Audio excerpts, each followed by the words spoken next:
मैं अजय कुमार शर्मा और आपका मेरे इस चैनल केमिस्ट्री जिंदाबाद में स्वागत है।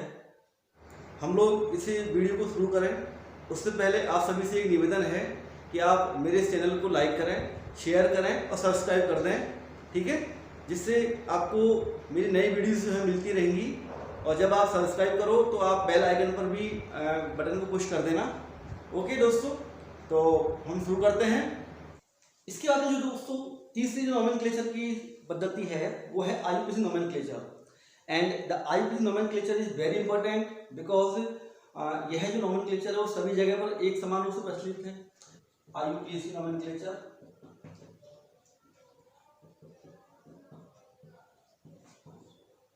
दोस्तों क्या होगा, इसमें जो भी आपको अल्कोहल दिए गए हैं सबसे पहले हमें क्या करना है, उसमें लंबी कार्बन श्रृंखला का चयन करना है। इसका जो रूल है, रूल नंबर वन क्या है, सबसे पहले हमें उस लंबी कार्बन श्रृंखला का चयन करना है। ध्यान रखना, उस लंबी कार्बन श्रृंखला का चयन करना है जिसमें हाइड्रोक्सिल समूह से जुड़ा हुआ कार्बन प्रेजेंट हो। ठीक है, at first we have to choose the longest carbon chain, ठीक है, in which the carbon should be present where hydroxyl group is present. यानी कि हाइड्रोक्सिल समूह जिस कार्बन पर प्रेजेंट है वो कार्बन उस श्रृंखला में होना चाहिए। जैसे कि CH3 CH2 CH2 CH3 CH OH, ठीक है, जैसे ये कंपाउंड है आपका। अब देखो यहाँ पर जो OH समूह है वो इस कार्बन पर आ रहा है, समझ आ गया। तो इस कार्बन को श्रृंखला में लेना आवश्यक है। तो श्रृंखला जैसे हम देखते हैं तो 1 2 3 4 ये श्रृंखला बन रही है आपकी, लेकिन ये श्रृंखला क्या है आपकी, गलत है, क्योंकि इसमें OH से जुड़ा हुआ कार्बन नहीं आ रहा है। तो श्रृंखला क्या होगी आपकी,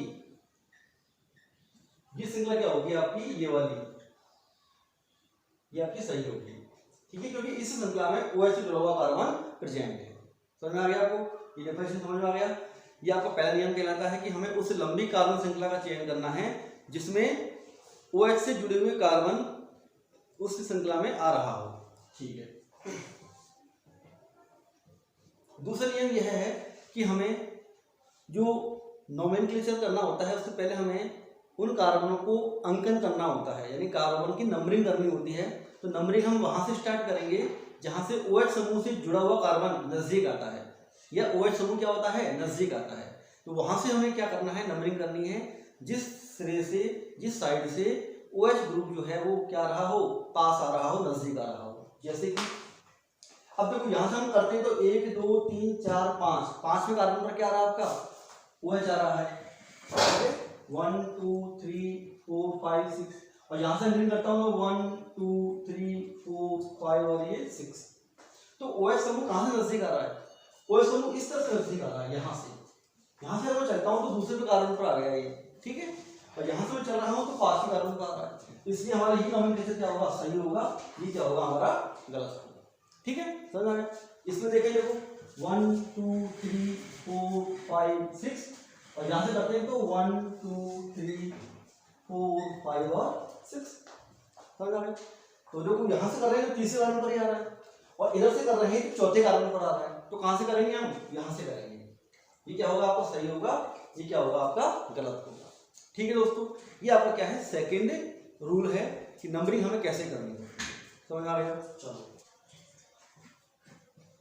रूल नंबर 3, मैं आपको केवल मेन रूल्स बता रहा हूं क्योंकि मैं सभी प्रकार के रूलों को यहाँ भी बता पाऊंगा। कारण क्या है, क्योंकि हम लोग अल्कोहल पढ़ रहे हैं, हम नोमेनक्लेचर नहीं पढ़ रहे हैं। हमारा मुख्य जो फोकस है वो अल्कोहल पर है। आपने नोमेनक्लेचर बाद में पढ़ ली होंगी, या मेरी जो वीडियो आने वाली है अभी नोमेनक्लेचर की, आप उसको सेटिंग से पढ़ लेना इसको, ठीक है। अब रूल नंबर 3 में क्या होगा, अब हम करेंगे नामकरण। तो नामकरण करते समय ध्यान रखना है कि सबसे पहले अगर किसी कार्बन श्रृंखला के साथ में कोई सब्स्टिट्यूट प्रेजेंट है, कोई प्रतिस्थापी उपस्थित है, तो सबसे पहले हम प्रतिस्थापी का नाम लिखते हैं, ठीक है।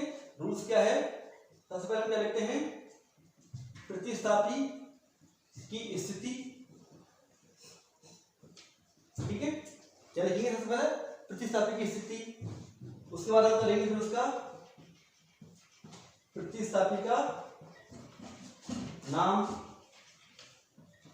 फिर हम क्या लिखेंगे, जब प्रतिस्थापी काम पूरा हो जाएगा उसके बाद में हमारी जो लंबी कार्बन की श्रृंखला है उसे लंबी कार्बन श्रृंखला का जो पैतृक नाम है वो लिखेंगे हम लोग, ठीक है। लंबी कार्बन श्रृंखला का पेरेंटल नेम, उसका पेरेंटल नेम क्या है, जैसे कि प्रोप, मैथ, एथ, ब्यूट, इस तरह से, ठीक है। और उसमें क्या लगा देंगे, एल्केन लगा देंगे, यानी कि एल्केन ग्रुप में लिखेंगे उसका नाम, किसमें लिखेंगे उसका नाम, एल्केन ग्रुप में। और अंत में क्या करेंगे, अंत में OH की स्थिति क्या लगाएंगे, OH की स्थिति, और फिर हम लास्ट में क्या लगा देंगे, ऑल, लास्ट में क्या लगा देंगे, हम ऑल लगा देंगे। पहले हम लिखेंगे प्रतिस्थापित की स्थिति, इसको हम समझते हैं एग्जांपल से, जैसे मैंने लिखा CH3 CH CH3 CH2 और OH, ये मेरा कोई कंपाउंड है, ठीक है दोस्तों। अब मुझे इसका नाम लिखना है, तो सबसे पहले क्या करेंगे, लंबी श्रृंखला का चयन करेंगे। श्रृंखला क्या होगी, 1 2 3 1 2 3, ठीक है। तो ये 3 कार्बन की क्या हो गई, मेरी श्रृंखला हो गई, इसलिए OH से जुड़ा हुआ कार्बन प्रेजेंट है, ठीक है। अब हम करेंगे अंकन, अंकन कहां से होगा, जहां से OH नजदीक आता है। ये हो गया आपका 1, ये हो गया आपका 2, ये हो गया आपका 3, ठीक है दोस्तों। अब क्या करना है आपको, यहाँ साइड में, ठीक है, ताकि गलती ना हो, साइड में क्या करोगे, सबसे पहले आप उसे लंबी श्रृंखला पर जो प्रतिस्थापी है उनको लिख दोगे। तो चेक करो क्या बन पर है, कोई बन पर है, हाँ है, कौन है, OH, लेकिन प्रतिस्थापी नहीं है, कौन है, क्रियात्मक समूह है, ठीक है। इसका नाम क्या होता है बन पर, ऑल, क्या नाम होता है इसका, ऑल। 2 पे कोई है क्या, हाँ 2 पे है, कौन है, मैथिल समूह, 2 पे क्या हो जाएगा आपका, मैथिल, और 3 पे तो कोई है नहीं, तो इसमें केवल एक ही क्या है, प्रतिस्थापी है, ठीक है। तो सबसे पहले हम क्या करेंगे, प्रतिस्थापी की स्थिति, सबसे पहले क्या लिखेंगे हम, प्रतिस्थापी की स्थिति, फिर प्रतिस्थापी का नाम, फिर कार्बन श्रृंखला का नाम, और फिर उसके बाद OH की स्थिति, और उसके बाद हम क्या करते हैं, ऑल लगा देते हैं। ये आपका एक क्या है, प्रोसेस है, इससे हमें नाम लिखना है। तो देखो पहले स्थिति क्या लिखेंगे, स्थिति क्या है इसकी 2, प्रतिस्थापी का नाम क्या है, मैथिल, तो क्या जाएगा आपका मैथिल। और ध्यान रखना हमेशा अंक और अक्षर यानी कि डिजिट और वर्ड के बीच में हम क्या लगाएंगे, हाइफन लगाएंगे, हाइफन यानी डैश का चिन्ह लगाएंगे, ठीक है। तो मैथिल हो गया। अब हो गए ध्यान प्रतिस्थापी। अब जो लंबी श्रृंखला है वो कौन सी है, 3 कार्बन की है, और 3 कार्बन की जो लंबी श्रृंखला होती है उसका नाम क्या होता है, प्रोप, और हम लिखेंगे इसका नाम एल्केन के रूप में, क्योंकि एल्केन से तो बनता है, एल्कोहल कैसे बनता है, एल्केन में से H को हटाकर, तो इसका नाम क्या हो जाएगा आपका, प्रोपेन, प्रोपेन, ठीक है। और प्रोपेन का ई को हम क्या करेंगे, हटा देंगे। जब हम नाम लिखेंगे तो हम ई को क्या करेंगे, हटा देंगे, क्योंकि अब हमें क्या करना है, इसका क्रियात्मक समूह जोड़ना है। तो प्रोपेन लिख दिया, और OH के स्थान पर 1 लिखेंगे, और लास्ट में OH का नाम यानी कि ऑल, तो क्या जाएगा आपका ऑल, ये इसका नाम हो गया 2 methyl propane dash 1 dash all. समझ आ गया। कई बार इसको हम ऐसे लिख सकते हैं 2 मेथिल 1 प्रोपेन ऑल, लेकिन आजकल वह सिस्टम समाप्त हो गया है। हमें आजकल नई प्रकार से नोमेनक्लेचर लिखना है, यानी कि हमें सबसे पहले जो क्रियात्मक समूह होता है उसका जो सफिक्स है उस सफिक्स को हमें लास्ट में लिखना होता है, ठीक है। उसको हमें पेरेंटल नेम के साथ में नहीं जोड़ना है। समझ आ गया। तो 2 methyl propane dash 1 dash all, ये इसका क्या हो गया, ऑलिफिकेशन नेम हो गया। समझ आ गया दोस्तों, ठीक है। CH3 CH2 CH CH3 CH2 और ये आपका है OH। इसको दोस्तों मैं यहां लिख देता हूं, ठीक है। अब दोस्तों ध्यान रखना है कि यदि श्रृंखला में OH समूह और प्रतिस्थापी दोनों अगर समान स्थिति पर हों, जैसे सपोज मैं अगर यहां इसको इस तरह से लिखूं CH3 और ये आपका OH, ठीक है। ये हमारा एग्जाम्पल है। जब किसी यौगिक में हाइड्रोक्सिल समूह और कोई भी प्रतिस्थापी समान स्थिति पर आ रहे हैं तो ऐसी स्थिति में हमको हाइड्रोक्सिल समूह को प्रेफरेंस देनी है और अंकन हमको वहां से करना है जहां से हाइड्रोक्सिल समूह नजदीक आता है। जैसे यहाँ से हम देखते हैं, यहाँ से 1 2 3 4 और ये 5, ये आपकी लंबी श्रृंखला हो गई दोस्तों, ठीक है। यहाँ से सेकंड पर आ रहा है और यहाँ से अगर हम अंकन करते हैं तो 1 2 3 4 5, यहाँ से ये जो समूह है आपका ये सेकंड पर आ रहा है, लेकिन ये प्रतिस्थापी है। क्या है ये, प्रतिस्थापी, और ये क्या है, क्रियात्मक समूह। तो हमें क्रियात्मक समूह को देखना है कि क्रियात्मक समूह कहाँ से पास आ रहा है, ठीक है।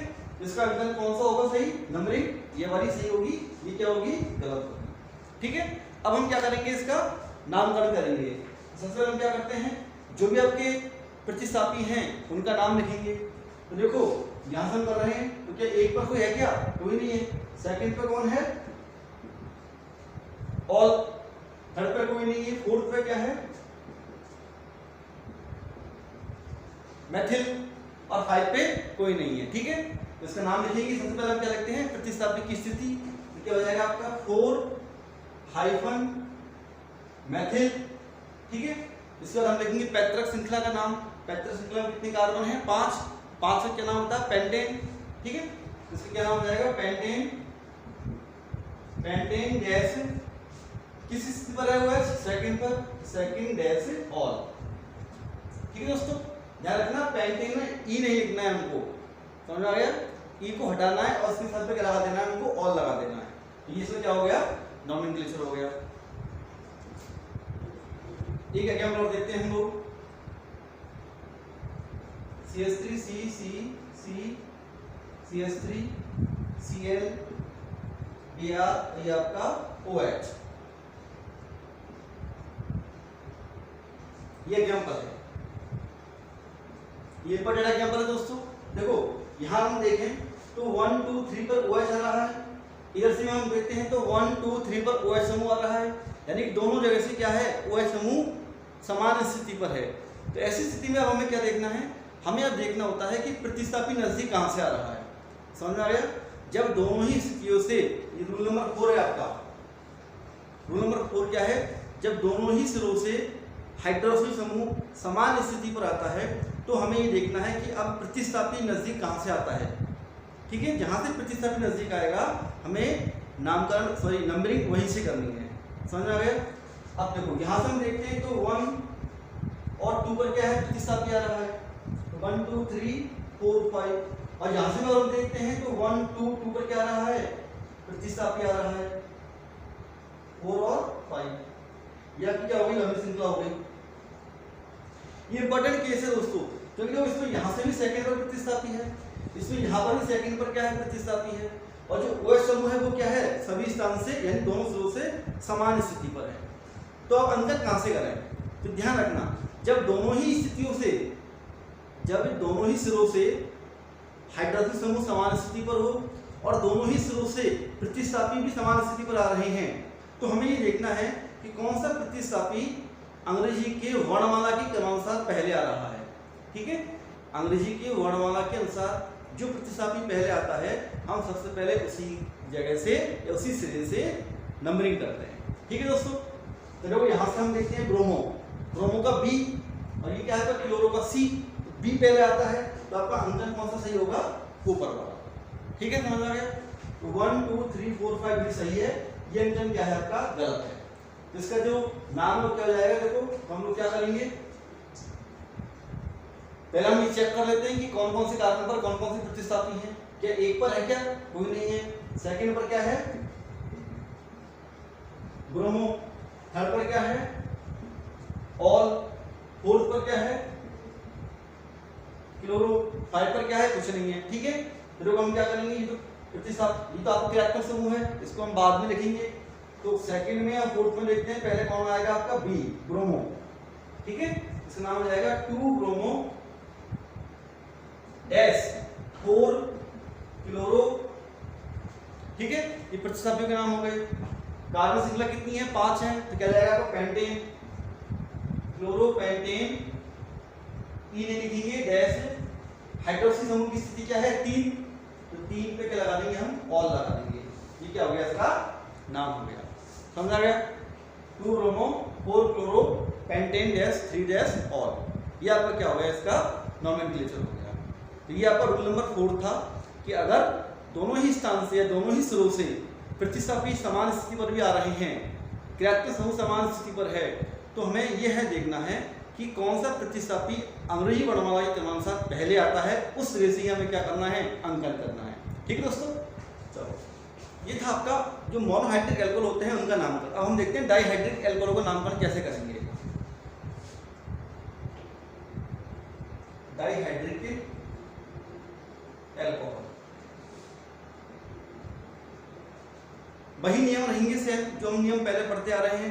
बस ध्यान रखना है कि हाइड्रोक्सिल समूह जिन जिन कार्बन पर है उन सभी कार्बनों की स्थितियों को हम क्या करेंगे, एक साथ लिखेंगे और लास्ट में जो सफिक्स लगाएंगे उसमें हम क्या कर देंगे, डाई शब्द लगा देंगे, ठीक है, डाईऑल के रूप में। जैसे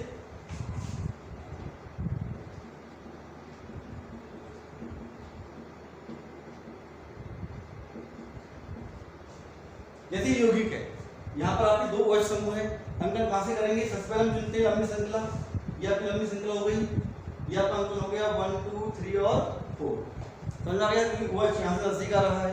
अब देखो यहाँ कोई प्रतिस्थापी नहीं है, ठीक है, तो हमें डायरेक्टली क्या करना है, जो कार्बन श्रृंखला है उसका पेरेंटल नेम लिखना है। कितने कार्बन है, 4, क्या नाम हो जाएगा इसका, ब्यूटेन। अब ब्यूटेन में ई नहीं लगाएंगे हम लोग, ठीक है, डैश। अब OH समूह किन किन स्थितियों पर है, एक तो एक पर है, एक 2 पर है, तो इनको सबको एक साथ ही लिखना है, एक ही जगह लिखना है, डैश 1 2 डैश, ठीक है। और कितने हैं, 2, तो हम क्या लिख देंगे, डाई, ये इसका नाम हो गया ब्यूटेन डैश 1 2 डैश डाईऑल, समझ आ गया। चलो एक एग्जांपल देखते हैं, CH3 CH CH2 CH3 CH2 Cl CH2 OH और यहाँ जुड़ गया आपका ये OH, ठीक है। चलो इसको हटा दो, इसको हटा दो, CH और ये आपका Cl।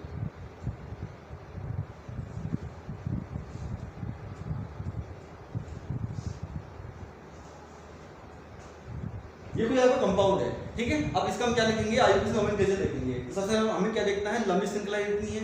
लंबी श्रृंखला में जो दोनों OH समूह हैं वो जिस कार्बन से जुड़े हुए हैं वो कार्बन उस श्रृंखला में शामिल होना चाहिए, ठीक है। तो देखो ये कार्बन है और ये कार्बन, इसमें शामिल करना है, तो 1 2 3 4 1 2 3 यानी इसको लेना आवश्यक है। तो लंबी श्रृंखला केवल क्या होगी आपकी, केवल ये श्रृंखला लंबी होगी, ठीक है, क्योंकि इसके अलावा हमको 1 2 3 4 कार्बन श्रृंखला प्राप्त हो रही है, 1 2 3 4 की प्राप्त हो रही है, लेकिन हमको OH समूह नहीं आ रहा है, समझ आ गया। क्योंकि OH समूह नहीं आ रहा है इसलिए हमें क्या करना पड़ेगा, लंबी श्रृंखला को छोड़ना पड़ेगा, हमें वह श्रृंखला चूज करनी है जिसमें दोनों कार्बन प्रेजेंट हो जिनसे OH समूह जुड़ा हुआ है। ये आपका हो गया। अब अंकन शुरू करते हैं, देखो 1 2 पर आ रहा है या 1 2 पर आ रहा है, यानी दोनों स्थिति पर क्या आ रहा है, समान आ रहा है। तो इसे अंकन कर देते हैं, वो हमने यहाँ से कर दिया 1 2 और ये आपका 3, ठीक है, समझ आ गया दोस्तों। अब देखो यहाँ अगर हम 2 पे देखें तो 2 पर जो ये आपकी एक श्रृंखला प्राप्त हो रही है हमको, समझ आ गया। तो ये श्रृंखला जो प्राप्त हो रही है यहाँ पर हम क्या करेंगे, इसको भी श्रृंखला के रूप में मानेंगे और यहाँ से इसका अंकन करेंगे 1 डैश और ये आपका 2 डैश, ठीक है दोस्तों। ये कहलाती है पार्श्व श्रृंखला। अगर पार्श्व श्रृंखला में भी नामकरण करना पड़ेगा, अगर वो लंबी श्रृंखला है उसका एक नाम प्राप्त नहीं हो रहा है, उसमें भी प्रतिस्थापी उपस्थित है, तो उसको हम पार्श्व श्रृंखला मानते हुए उस पर भी हम लोग क्या करेंगे, अंकन करते हैं, नंबरिंग करते हैं। लेकिन नंबरिंग कहाँ से करनी है, जहाँ से वह मुख्य श्रृंखला से जुड़ा हुआ है, ठीक है, वह कार्बन जो मुख्य श्रृंखला से जुड़ा हुआ है उसको नंबर 1 देंगे। ये आपका 1 डैश हो गया, ये आपका 2 डैश हो गया, क्योंकि 1 2 3 हम यहाँ लिख चुके हैं, इसलिए हम क्या लिखेंगे, 1 डैश 2 डैश लिखेंगे। तो देखो आप 1 पे कुछ है क्या, 1 पे OL, 2 पे क्या है, 2 पे तो मैथिल है और 2 का आपकी ये श्रृंखला है पूरी, ठीक है। अब इस पर क्या है, देखो इसको हम 2 के साथ जोड़ेंगे, क्या है इस पर, 1 पे क्लोरो और एथिल, समझ आ गया। 1 पे क्या है, क्लोरो है, फिर क्या है आपका एथिल, तो क्या नाम हो जाएगा इसका, 1 डैश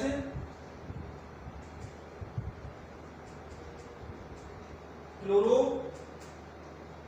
एथिल, ठीक है, 1 डैश क्लोरो एथिल, इसका क्या हो गया, नाम हो गया। और 3 पे क्या है आपका ऑल है, बस लिख दीजिए। तो सबसे पहले किसका नाम लिखेंगे हम, इसका ये जाएगा आपका 2 डैश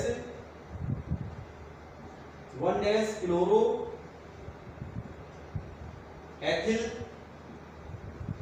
डैश, फिर 2 पे क्या लिखेंगे, मैथिल, ठीक है। 2 पे ये है, 2 पे ये है, चूंकि पहले आ रहा है अगली वर्णमाला के अनुसार इसको पहले हमने लिख दिया है। और अंत में क्या लिखेंगे हम, कार्बन कितने, इसमें 3, तो हम लिखेंगे प्रोपेन, मैं से नीचे लिख देता हूं प्रोपेन डैश 1,3 डैश डाइऑल। ये जो क्या हो गया, नोमेनक्लेचर हो गया। ठीक है दोस्तों, समझ आ गया। तो हम एग्जांपल ले रहे हैं CH2 single bond CH2 OH और ये आपका OH, एग्जांपल नंबर 1। ठीक है, तो देखो इस प्रकार की यौगिक जिसमें सभी कार्बन पर OH समूह प्रेजेंट होता है तो हम उसको एल्केन का व्युत्पन्न यौगिक मानते हैं। क्या मानते हैं हम? एल्केन का व्युत्पन्न यौगिक। अर्थात OH समूह जिन कार्बन से जुड़े हुए हैं हमें देखना होगा कि वो कार्बन कितनी लंबी है, उसका पैस्त्रक नाम एल्केन के रूप में लिखना है और हमें OH की स्थिति को शो कर देना है। जैसे यहाँ हम देखें कितने कार्बन हैं, दो कार्बन, मतलब क्या हो गया कि ये एल्केन का व्युत्पन्न यौगिक हो गया। ठीक है, इसका नाम क्या हो जाएगा आपका एथेन डैश 1,2 डाइऑल। ठीक है, ये 1 या 2 दोनों पर है तो हमें दोनों की स्थिति को शो करना होगा। Ethane 1,2 diol. अब इसमें एक चीज ध्यान रखनी है, वो यह है जब इसका हम इंग्लिश वर्जन लिखेंगे तो इसमें हमको ई लिखना पड़ेगा। एथेन में हम पूरा ई लिखेंगे क्योंकि ये एथेन का यौगिक है। ठीक है, यहाँ पर ई लिखेंगे एथेन डैश 1,2 डैश डाइऑल। समझ आए दोस्तों? यदि हम केवल एल्कोहल का नाम लिखते हैं तो हम लोग क्या करते थे, यहाँ ई हटा देते थे लास्ट में से और ऑल लगा देते थे। यहाँ पर हमको एल्केन का पूरा नाम लिखना है और उसके बाद में क्या लिखेंगे 1,2 डाइऑल। समझ आ गया?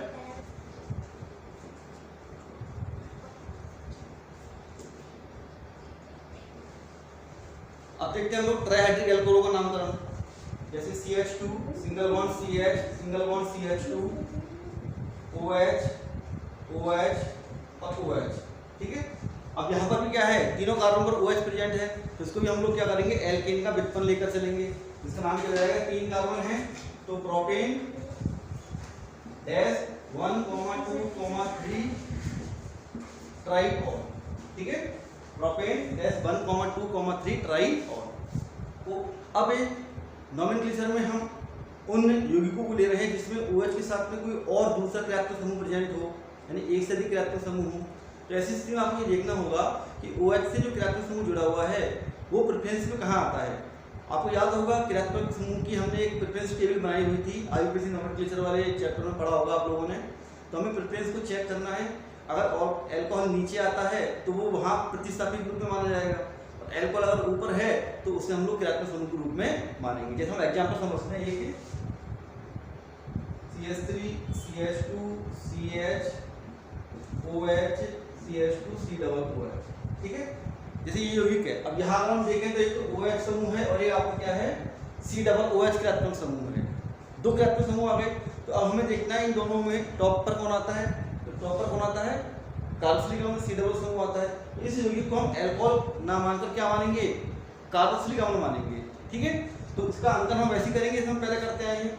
सबसे पहले हम लंबी श्रृंखला का चयन करेंगे, इसमें ये वाला कार्बन शामिल होगा। अंकन ऐसे करेंगे हम 1 2 3 4 5। अब यहाँ OH समूह क्रियात्मक समूह नहीं रहा, अब यहाँ OH कौन हो गया, प्रतिस्थापी हो गया। तो प्रतिस्थापियों का नाम लिखने से पहले हम उनका क्या लगाते हैं, प्रीफिक्स लगाते हैं, यानी पूर्व लग्न लगाते हैं। और इसका जो प्रीफिक्स होता है हाइड्रोक्सी। क्या होता है, हाइड्रोक्सी। तो हमें क्या करना है, इसकी स्थिति लिखनी है। तो 3 हाइड्रोक्सी। ठीक है, और कितने कार्बन है, 5। तो पेंटे नोइक एसिड। ये क्या हो गया, इसका IUPAC नाम हो गया। समझ आ गया? तो अगर किसी यौगिक में एक से अधिक क्रियात्मक समूह होते हैं तो हम लोगों को प्रेफरेंस चेक करनी होगी, तत्पश्चात हमें उसका नाम लिखना होगा। अब देखिए हम लोग चक्रीय यौगिकों का देखते हैं। चक्रीय यौगिक जैसे सपोज कंपाउंड है आपका, ठीक है, ये आपके साइक्लोएल्केन के व्युत्पन्न के रूप में है, यानी कि साइक्लोएल्केनॉल के रूप में होगा। जब किसी यहाँ आपको पाई बॉन्ड नहीं है ना पाई बॉन्ड, तो आपकी जो साइक्लिक स्ट्रक्चर होगी इसका जो नोमेनक्लेचर किस प्रकार से करेंगे, सिंपली साइक्लो, कितने कार्बन है, 1 2 3 4 5 6, साइक्लोहेक्सेनॉल। ये इसका क्या हो जाएगा, नाम हो जाएगा। समझ आ गया? जैसे कि एग्जाम्पल नंबर 2 देखते हैं हम लोग। ये आपका OH है, ये आपका क्या है, CH3। तो ये आपका यहाँ पर क्या हो गया, C2H5। ठीक है। तो देखो हमें सबसे पहले OH समूह क्या करना है, एक देना है, क्योंकि OH समूह क्या है यहाँ पर आपका प्रेफरेंस ग्रुप में इलेक्ट्रॉन समूह है। अब हमें देखना है कि उसे साइक्लिक स्ट्रक्चर में उस OH के नजदीक कौन सा प्रतिस्थापी आ रहा है, समझ आ गया। तो जहाँ से नजदीक प्रतिस्थापी आएगा हमें अंकन वहीं से करना है। जैसे यहाँ से हम देखते हैं तो सेकंड पर कौन आ रहा है आपका, मेथिल आ रहा है। और इधर हम चलते हैं तो सेकंड और थर्ड पर क्या आ रहा है, एथिल आ रहा है।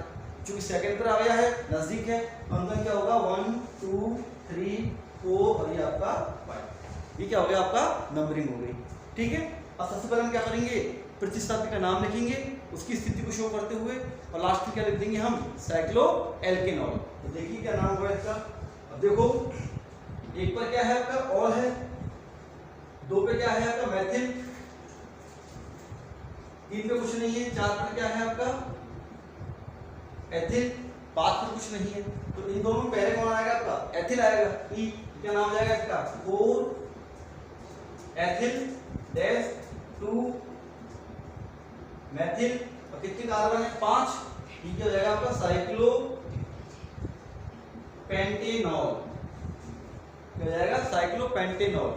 अब दोस्तों यहाँ आप कह रहे हो कि साहब पेंटेन के साथ में आपने 1 ऑल क्यों नहीं लिखा। तो दोस्तों 1 ऑल लिखने की आवश्यकता नहीं है। क्यों, क्योंकि देखो हमेशा OH को हम क्या देंगे, क्रमांक 1 ही देंगे, क्योंकि हम हमेशा क्रमांक OH को 1 ही दे रहे हैं, तो उसकी स्थिति को लिखना आवश्यक नहीं है। इसका नाम क्या आएगा, साइक्लोपेंटेनॉल। समझ में आ गया। OH को स्थिति हम एक तब देते हैं जब उसके स्थिति में परिवर्तन होने की आशंका हो, लेकिन यहाँ ऐसी कोई आशंका नहीं है। हम इस OH को कहीं पर भी रखेंगे, हमें अंकन वहीं से स्टार्ट करना होगा, इसलिए हमको OH को हमेशा 1 नंबर ही देना होगा, इसलिए यहाँ पर हम 1 नहीं लिखते। ठीक है दोस्तों, ये इसका क्या हो गया, नोमेनक्लेचर हो गया। समझ आ गया। इसको हम किस बात से लिखेंगे, इस तरह से। ये 1 हो गया, ये 2 पर क्या है आपका, ये सारी स्ट्रक्चर जुड़ी हुई है, 2 पर जुड़ी हुई क्या नाम आएगा, 2 क्या है आपका 3 कार्बन है, तो क्या हो जाएगा इसका नाम। वैसे क्या होता है साइक्लोप्रोपेन, लेकिन चूंकि ये जुड़ी हुई है तो क्या हो जाएगा साइक्लोप्रोपिल। तो 2 साइक्लोप्रोपिल, ठीक है। और एथेन डैश 1 डैश और, इसका क्या हो गया नाम, समझ आ गया।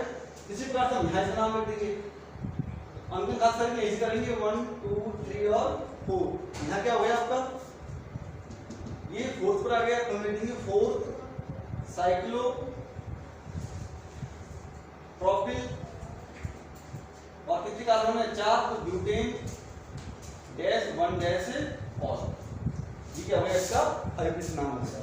समझ आ गया दोस्तों। तो इस प्रकार से हम क्या करेंगे, इनका आईयूपीएसी नोमेनक्लेचर करेंगे। तो अल्कोहलों में समावेशता, ठीक है, आइसोमेरिज्म इन एल्कोहल, एल्कोहलों में समावेशता। हम केवल एल्कोहलों में समावेशता पढ़ रहे हैं, ठीक है। यानी कि एल्कोहल जो है वो किस किस प्रकार से समावेशता को शो करता है। तो एल्कोहलों में मुख्यतः 4 प्रकार की समावेशता पाई जाती है। कौन कौन सी वो देखते हैं। इसमें पहली समावेशता है वो है आपकी श्रृंखला समावेशता, श्रृंखला समावेशता।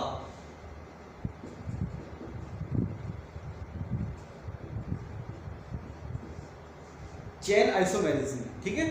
तो दोस्तों हम शुरू करते हैं श्रृंखला समावेशता, ठीक है। तो एल्कोहलों में जो श्रृंखला समावेशता है वो किस प्रकार से होती है। श्रृंखला समावेशता का मतलब क्या होता है कि एल्कोहल में जो कार्बन की लंबी श्रृंखला होती है, जिसे हम कार्बन का स्केलेटन भी कहते हैं, उस श्रृंखला में अगर परिवर्तन होता है तो वो क्या कहलाते हैं, एक दूसरे के श्रृंखला समावयव रूप कहलाते हैं, ठीक है। अर्थात एल्कोहलों में 2 या 2 से अधिक ऐसे यौगिक जिनकी श्रृंखलाओं में क्या हो, परिवर्तन हो, वो कहलाते हैं आपके श्रृंखला समावयव रूप। जैसे एग्जांपल देखते हैं हम लोग, CH3OH मेथिल एल्कोहल। अब चूंकि इसमें एक ही कार्बन है, एक ही श्रृंखला है, तो ये श्रृंखला समावेशता को शो नहीं करता है, ठीक है।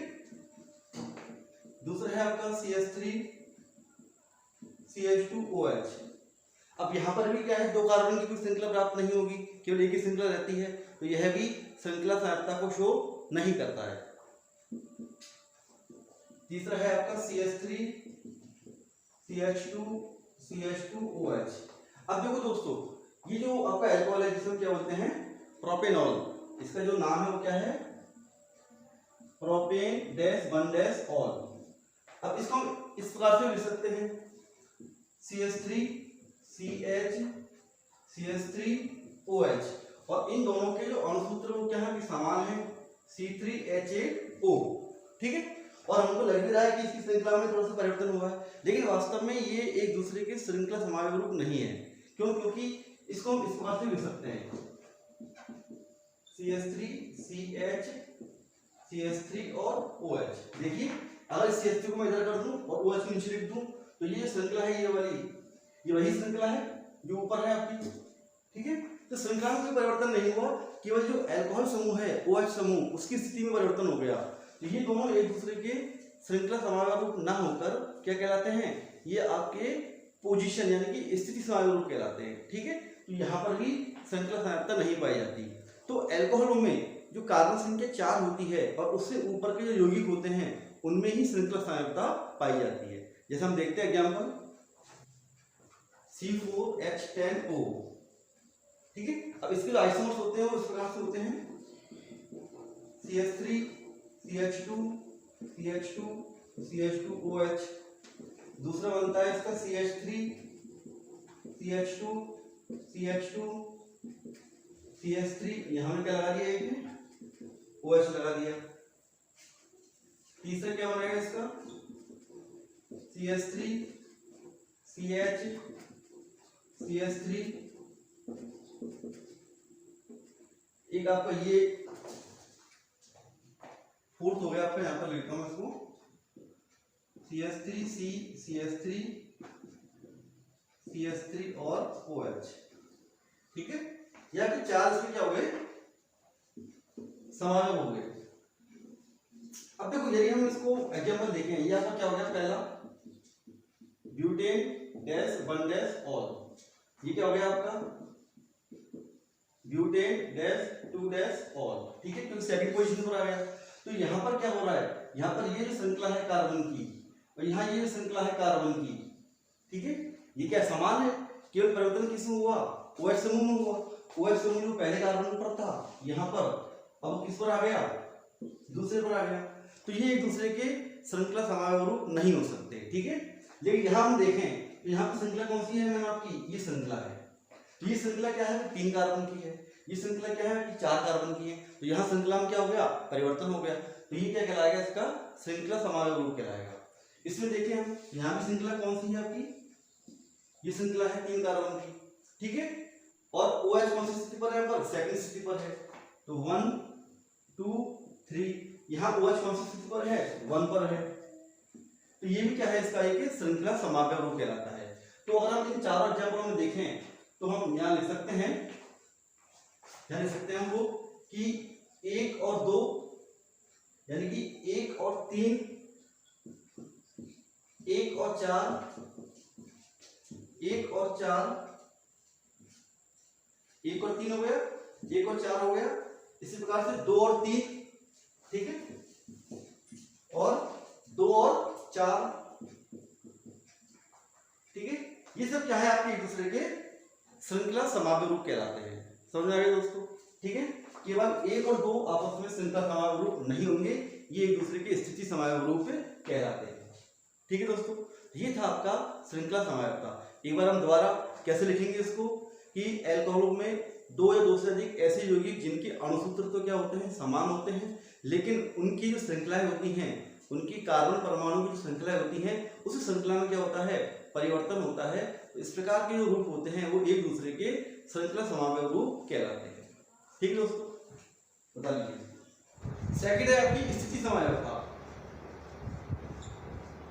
स्थिति समावेशता यानी कि पोजीशन, पोजीशन आइसोमेरिज्म या पोजिशनल आइसोमेरिज्म। इसमें क्या होता है, इसमें श्रृंखला सीधी हो सकती है, कुछ भी हो सकती है, लेकिन जो हाइड्रोक्सिल समूह है या जो OH समूह है उसकी स्थिति में क्या होगा, परिवर्तन होगा, ठीक है। श्रृंखला से मतलब नहीं है, अगर 2 या 2 से अधिक ऐसे यौगिक जिनमें क्रैक्टन समूह की स्थिति में क्या आ जाए, परिवर्तन आ जाए, यानी कि अल्कोहल का जो ग्रुप है OH उसकी स्थिति में क्या आ जाए, परिवर्तन आ जाए, तो एक दूसरे के स्थिति समावेश रूप यानी कि पोजिशनल आइसोमर्स कहलाते हैं। जैसे देखो ये एग्जाम्पल समझते हैं दोबारा हम वही C4H10O का। अब देखो यहाँ यहाँ यहाँ हम देखें तो यहाँ इन दोनों में ये और ये यानी कि OH की स्थिति क्या है, समान है। OH एक ही स्थिति पर है, यानी पहले कार्बन पर है।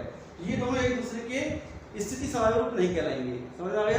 लेकिन यहाँ पर अगर हम देखें तो ये और ये, यहाँ एल्कोहल का जो समूह है पहले कार्बन पर है, यहाँ एल्कोहल का समूह क्या है, दूसरे कार्बन पर है। इसलिए ये दोनों क्या कहलाएंगे, एक दूसरे के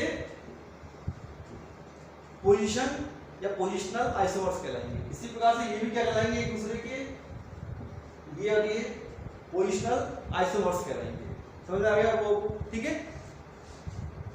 ये 1 और ये 12 है, ये भी क्या है, एक दूसरे के पोजीशन आइसोमर्स हैं। ये भी क्या है, एक दूसरे के पोजिशनल आइसोमर्स हैं, यानी कि स्थिति समावयव रूप है।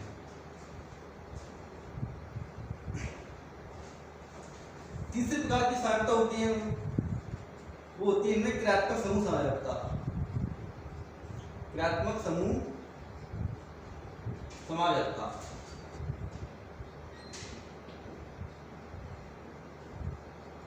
फंक्शनल ग्रुप आइसोमेरिज्म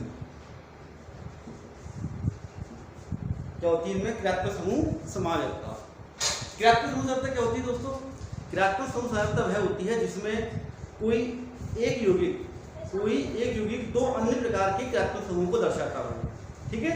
यानी कि उसका अणुसूत्र तो समान हो लेकिन उससे बनने वाले यौगिक क्या हो, अलग अलग क्रियात्मक समूह वाले हों, उन्हें हम क्या कहते हैं, फंक्शनल आइसोमर्स कहते हैं, समझ में आया। ध्यान रखना है कि जो एल्कोहल्स होते हैं वो हमेशा ईथर के साथ, किसके साथ, ईथर के साथ फंक्शनल आइसोमर्स या फंक्शनल आइसोमेरिज्म शो करते हैं, ठीक है। We can say that alcohols and ethers are functional isomers of each other. For example, ऐसे एल्कोहल जिसमें दो या दो से अधिक कार्बन हो वो सभी क्या शो करते हैं, फंक्शनल आइसोमेरिज्म शो करते हैं। जैसे कि CH3 CH2OH, ठीक है, समझ में आ गया। अब इसको हम ऐसे लिख सकते हैं दोस्तों, CH3O और CH3। देखो क्या अंतर आ रहा है दोनों में, यहां पर हम देखें तो ये क्या है दोस्तों, एल्कोहलिक समूह है, क्या है, एल्कोहलिक OH। और ये जो समूह है ये वाला, ये कौन सा समूह है दोस्तों, ROR, यानी कि ईथर समूह है, क्या है, ईथर। और इन दोनों के अणुसूत्र क्या है, समान है, C2H6O। देखो C2H6 इसमें है, C2H6 इसमें है, तो सब में एक एक है। तो दोनों में क्या हुआ, दोनों में अणुसूत्र समान हुआ लेकिन दोनों के फंक्शनल ग्रुप है वो अलग अलग। इसमें एल्कोहल है, इसमें क्या है आपका, ईथर है, ठीक है। ये क्या कहलाते हैं, एक दूसरे के फंक्शनल आइसोमर्स कहलाते हैं। इसी प्रकार से एग्जांपल नंबर 2 देखते हैं, C3H8O के लिए देखो, जिसमें हम देखें तो CH3 CH2 CH2OH, ठीक है। इसको ऐसे लिख सकते हैं, CH3O CH3, ठीक है, लिख सकते हैं। तो गौर से देखो दोस्तों, यहाँ पर ये क्या है आपका OH समूह है, यहाँ पर ये क्या हो गया आपका ईथर समूह आ गया। तो ये भी क्या है, एक दूसरे के फंक्शनल आइसोमर्स कहलाते हैं, ठीक है।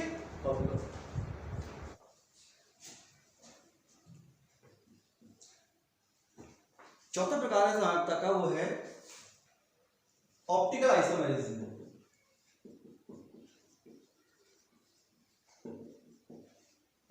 ऑप्टिकल आइसोमेरिज्म यानी कि प्रकाशीय की समायकता। प्रकाशिक सहायकता, ठीक है। एल्कोहल जो होते हैं ये प्रकाशिक सहायकता को शो करते हैं। अब प्रकाशिक सहायकता क्या होती है दोस्तों, तो दोस्तों हम स्टीरियोकेमिस्ट्री में इसके बारे में विस्तार से पढ़ेंगे। अभी हम इतना समझ लेते हैं कि ऐसे यौगिक जिसमें असममित कार्बन परमाणु उपस्थित हो या किरेल कार्बन उपस्थित हो, ठीक है, तो वो यौगिक जो होते हैं वो प्रकाशिक सहायकता को दर्शाते हैं। अब असममित कार्बन या किरेल कार्बन से क्या तात्पर्य है, तो असममित कार्बन यानी कि अनसिमेट्रिक कार्बन और किरेल कार्बन वह होता है जिसमें कार्बन की चारों वैलेंसीज अलग अलग समूह से जुड़ी हुई हों, ठीक है। जैसे कार्बन है, ठीक है, we all know that carbon shows 4 valencies, carbon की 4 वैलेंसीज होती हैं। अगर 4 वैलेंसी कार्बन की क्या हो, अलग अलग समूह से जुड़ी हुई हों, जैसे कि CH3OH, C2H5, और ये H, ठीक है। तो ये आपकी चार वैलेंसी अलग हो गई, ये H है, ये CH3 है, ये OH है, ये आपका C2H5 है। तो ये जो कार्बन होता है इसे हम बोलते हैं एसिमेट्रिक कार्बन या क्रिल कार्बन, ठीक है। और इस प्रकार के जो एल्कोहल होते हैं जिसमें एसिमेट्रिक कार्बन पाया जाता है वो ऑप्टिकल आइसोमेरिज्म शो करते हैं, ठीक है। ऑप्टिकल आइसोमेरिज्म जो होता है वह उस यौगिक का एक गुण होता है जो कि समतल ध्रुवित प्रकाश को यानी कि प्लेन पोलराइज्ड लाइट को क्या करता है, वो उसके तल से घुमा देता है, या तो उसको वो राइट हैंड पर घुमा देगा या उसको क्या करेगा, लेफ्ट हैंड पर घुमा देगा। इस प्रकार से हमको ऑप्टिकल आइसोमर्स प्राप्त होते हैं, ठीक है दोस्तों। तो ऐसे एल्कोहल जिसमें क्या होगा, क्रिल कार्बन पाया जाता है, या जिसमें एसिमेट्रिक कार्बन पाया जाता है, जिसमें ऐसा कार्बन पाया जाता है जिसकी चारों वैलेंसीज क्या हों, अलग अलग समूह से जुड़ी हुई हों, जैसे ये वाला एग्जांपल है, ठीक है। अब इसको हम ऐसे लिख सकते हैं खोलकर, CH3 CHOH CH2 CH3, ठीक है। क्या नाम हो गया इसका, ब्यूटेन डैश 2 डैश ऑल। तो ये जो कार्बन है, ये कार्बन क्या है आपका, एसिमेट्रिक है, क्योंकि इस कार्बन की चारों वैलेंसी क्या होती है, अलग अलग समूह से जुड़ी हुई है, इसलिए ये कार्बन क्या शो करेगा, यानी ये अल्कोहल क्या शो करेगा, ऑप्टिकल आइसोमेरिज्म, ठीक है दोस्तों, समझ में आ गया आपको, ठीक है। और ऑप्टिकल आइसोमेरिज्म के बारे में हम विस्तार से पढ़ेंगे, कक्षा 12th में एक चैप्टर है आपका स्टीरियोकेमिस्ट्री, वहां हम इसको विस्तार से पढ़ेंगे, अभी केवल आपको इतना ही समझना है, ठीक है दोस्तों। तो यहाँ पर आपका जो सहायकता है, एल्कोहल की सहायकता है, वो आपकी क्या होती है, यहाँ पर फिनिश होती है। तो आज हमने पढ़ा था IUPAC नोमेनक्लेचर और एल्कोहल की सहायकता। कैसा लगा दोस्तों, आपको समझ में आया होगा। और मैं आपको अभी कुछ एग्जांपल्स देता हूँ जो आपको घर से करके लेके आने हैं, आपको इनके IUPAC नोमेनक्लेचर घर से लिखकर लेके आने हैं, ठीक है दोस्तों। ये कुछ एग्जांपल्स हैं जिनके IUPAC नोमेनक्लेचर आपको घर से करके लेके आने हैं, ठीक है। इनको करना, इनके आंसर जो है मैं आपको जो नेक्स्ट वीडियो है उसको बताऊंगा, क्रमानुसार आप इनको नोट कर लेना। टोटल 10 हैं ये, पहला, दूसरा, तीसरा, चौथा, पांचवा, छठवां, सातवां, आठवां, नौवां और ये 10, टोटल 10 एग्जांपल्स हैं, जिससे आपको एल्कोहलों का जो नोमेनक्लेचर है वो बिल्कुल क्लियर हो जाएगा, ठीक है दोस्तों। तो कैसा लगा आपको मेरा जो आज का वीडियो, ठीक है। इसको लाइक करो, सब्सक्राइब करो, और इसी वीडियो को अपने जो दोस्त हैं, अपने जो फ्रेंड्स हैं जो कक्षा 12 से जुड़े हुए हैं या जो नीट जेईई तैयारी कर रहे हैं, उनको भी आप इनको शेयर करें और मेरे चैनल को सब्सक्राइब जरूर कर लें, ठीक है दोस्तों। हम कल फिर मिलेंगे, कल हम लोग एल्कोहलों की जो अभिक्रियाएं हैं उसके बारे में विस्तार से पढ़ेंगे। तब तक के लिए आप पढ़ते रहो केमिस्ट्री और देखते रहो मेरा चैनल केमिस्ट्री जिंदाबाद। नमस्कार, चलो।